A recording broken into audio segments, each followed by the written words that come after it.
I mentioned earlier that enemies react differently to certain attack strings and abilities. In Final Fantasy 15, you can break the appendages of enemies, which would debuff the enemy depending on what was broken. Appendages had differing break limits, and certain weapon types had a higher chance of causing a break. Great swords, for instance, had a slower startup, but they had a higher break multiplier than most other weapons, so they were good for causing breaks and staggers.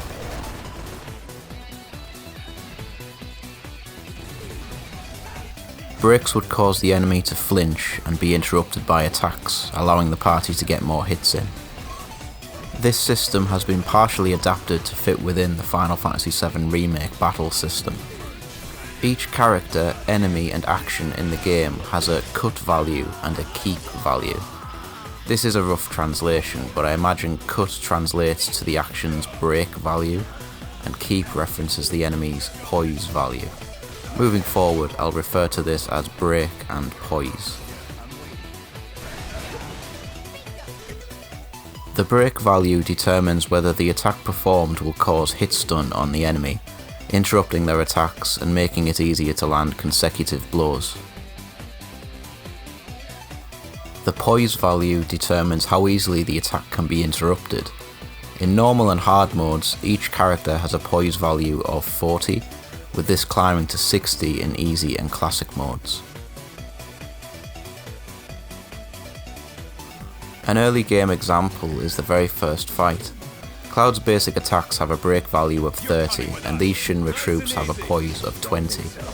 If you subtract the break value of the attack from the poise value of the target, and the result is lower than 0, the target is put into hit stun.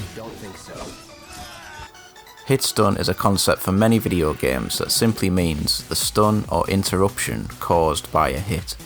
When you or the enemy is in hit stun, they cannot act and any and all damage is inescapable. When fighting the guard dog for the first time, Cloud's attacks won't cause any hit stun to the dog. This is because the dog's poise is 40. Cloud would have to use an attack of more than 40 break to cause hit stun. Another example here is with the sweeper.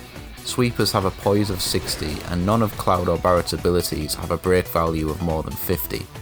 Cloud performs a counter stance which has a break of 50. Notice how the sweeper doesn't flinch. The sweeper's abilities all have a break value of 50, meaning that they will always put the character being hit into hit stun unless they perform an attack with more than 50 poise. Barret's level 1 and level 2 focused shot have 40 and 60 poise respectively. The flame attack from the sweeper has a break of 50. Notice how Barret doesn't flinch during the level 2 focused shot.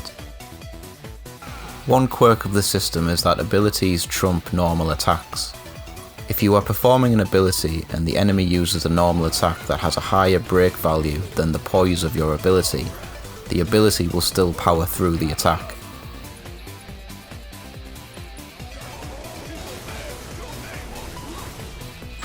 It's an important element of the battle mechanics because it determines the success rate of attacks and cements the importance of timing in the game. But as with the best systems, it's completely invisible. If you were never told about it, you'd never know.